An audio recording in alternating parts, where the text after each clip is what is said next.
INEC's neutrality has been questioned yet again. Do you worry that INEC is dealing with a very big integrity question going into 2027? I think it's fair to say that INEC definitely has a big credibility question hanging over it, and I think this has always been true, but this is especially true going into 2027, especially given that the person who was the INEC chairman in the 2023 election cycle is still the chairman. So nothing functionally has changed materially. So that question mark definitely does hang over them. I think the bigger question mark than just the leadership of the INEC or its ability to conduct free and fair elections is also the political will of the current administration to even hypothetically create a situation for INEC to even have that possibility of carrying out a free and fair election. Um, I think it's fair to say that based on the antecedents of the elements who are currently in power, I think that would be a very, very optimistic notion that they would knowingly and willingly create the conditions for them to potentially lose power. I don't think that's how these people operate. I spoke to people with knowledge, the inside knowledge of INEC, and honestly speaking, it doesn't seem as if there is the slightest institutional um, ambition to change anything, to show anything different in 2027. If anything, it's looking as if there is appetite for things to get even worse. And to be fair to INEC, this isn't an internally driven thing. This is something that is coming from upstairs. I know it's called the Independent National Electoral Commission, but it's not really independent functionally speaking because it's funding and then the appointment of certain key personnel are political decisions.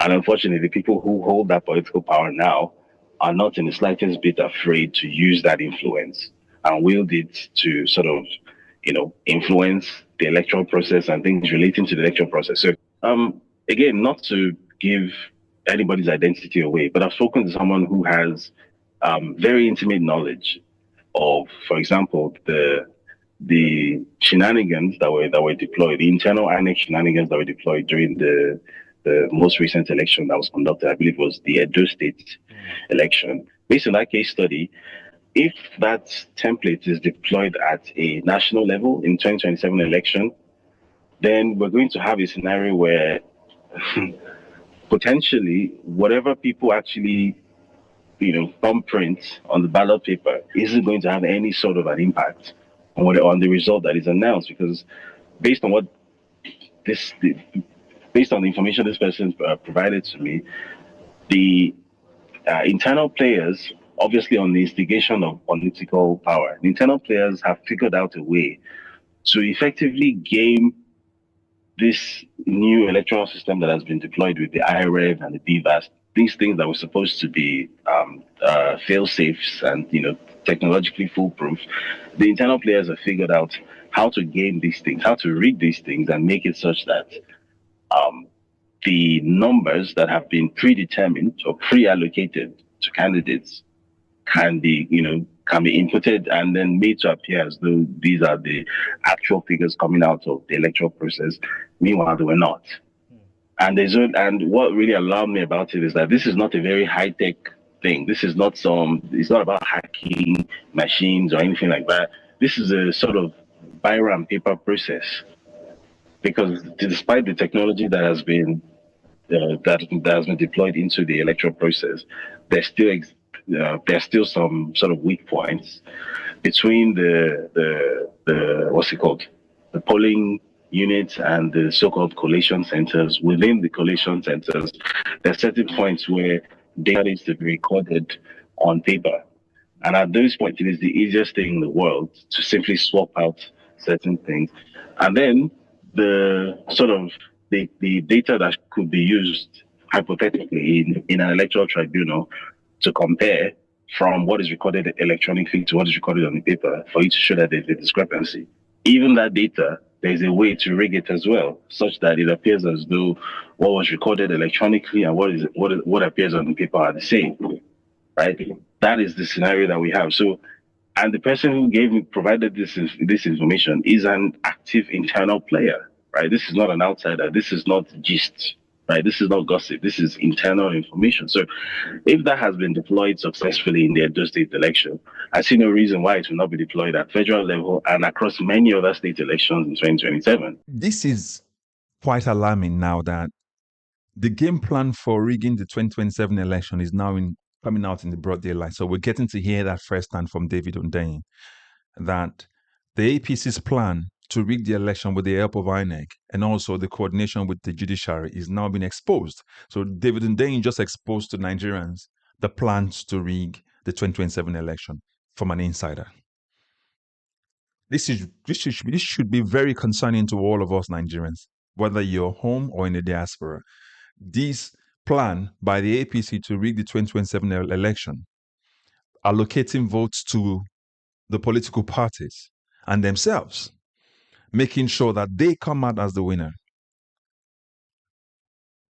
should be concerning to all of us, every single one of us. So, and he's spelled it all out completely. Those states off-cycle election that happened recently is the blueprint. You know the way they rigged the 2024 election in Edo State? It's exactly what they want to do now again in across board. Write the results, allocate the results, making sure that during that transmission or that transmission of that result between the polling unit and the collation center, that time when the result is transferred, that's the point they do the swapping. And then make sure that it is so plain and simple and makes it difficult for the judges to say, no, nothing here. So you can see the game plan already. So David Hundeyin is spelling that out completely to all Nigerians. This is the plan to rig the 2027 election. iNEC is in on it. The administration of Bola Tinubu is in on it. Edo State's off-cycle election is the blueprint. So what are we going to do? We have to speak up. We got to sensitize others. We have to get to everybody on time. This political party, APC, has no willpower. No political willpower to get you to vote them out in 2027. Nothing. The president said power is not served a la carte. If the president can tell you when he was a contestant that you have to go get it, run with it, steal it, run with it, and then whatever you do with it, you think he's going to let you come get it for him for free?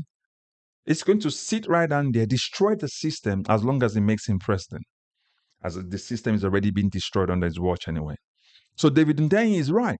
If you look at the game plan, everything is actually looking towards 2027 being rigged already. If they can make registering a new political party something that is as simple as meeting certain criteria and conditions and guidelines, what do you think will happen during the election period when a lot more is at stake? Listen, just like Dele Faratimi mentioned, and David has actually now confirmed as well. Do you think this political party would put a condition in place for you to help vote them out in 2027? That's not going to happen. I'm saying that to say this, as much as I believe that electoral reform is the way to go for us, as much as I believe that if we do electoral reform, which will remove all of these, manual transmission of power and results from polling unit to collation center and to the announcement. All of those in-betweens where they used to rig and steal the elections. I do not believe that this government, this political party will let Nigeria have that will. I don't believe so. As long as they've rigged the court, as long as they have control over the iNEC, as long as they have control over the judiciary, that's all they need. They will just keep recycling themselves. So there's no political will. That David is clear and correct. The iNEC insider that the person that he uses as his informant from within is actually correct, because you can see that play. We saw how it played out in 2024 in Edo State. We saw that how it played out. We saw how the judiciary is complicit in all of this. Because as it stands right now, it's not going to be a free, fair election. The judiciary will still be part of the process. The judiciary will still determine who our president will be in 2027. And judiciary will still, because they already bought over. That's why they're building judges' quarters for them all over the place. Which judge will get a judge quarter or judge property and then would now say rule against the ruling party and they won't evict out of the place? Which judge? They know when they're inducing these people, they know what the outcome will be. They use state funds to give them judges' quarters, and then they induce them. They're friends with them. Their children are friends with their children. You think they're going to vote them out of power? No way. And by the way, their own children have become judges too as well. So how do you think that would have actually pan out for the normal Nigerian or for the other political parties? And you can hear what David said. The order is coming from upstairs. The people who are planning all of this. So David just exposed to Nigerians the plans of the APC and iNEC to rig the 2027 election. It's as simple as that. And Edo State is the blueprint. And the judiciary is going to be part of the entire process. We rig it during the transmission of the result between the polling unit to the collation center. And then we use the judiciary to certify the result. And that's it. He becomes a legitimate president again. And that's how our system has worked against Nigerians for as long as we know democracy to be. And the APC is not willing to change that. You don't expect a government that can steal an election in broad daylight to let you vote them out of power. That's not going to happen. So we have to make up our mind. We need to get to those guys that we use as polling unit agents. Those guys from the NYC. Those are the people we're going to be targeting. Because the idea of electoral reform for this guy is clean and clear. It's plain and simple. They're never going to allow that to happen. I don't expect that to happen. I won't hold my breath for it. So we need to keep campaigning for electoral reform on one hand. On the other hand, make sure we sensitize other Nigerians. Please don't be part of that accomplice. Don't be part of the accomplices to rig the election in 2027. The hand of incompetence is long enough to reach everywhere. That's the quote of Randy Peter Aka. And I'm only just paraphrasing as well again to you all. So put your comments in the comment section. Let us know what you think. What do you think we can do to subvert the plans of these riggers and these political corrupt individuals who are ruling us right now? And also, don't forget to like, share, subscribe, and also recommend this channel to others. I will catch you up in the next video. God bless you. Bye-bye for now.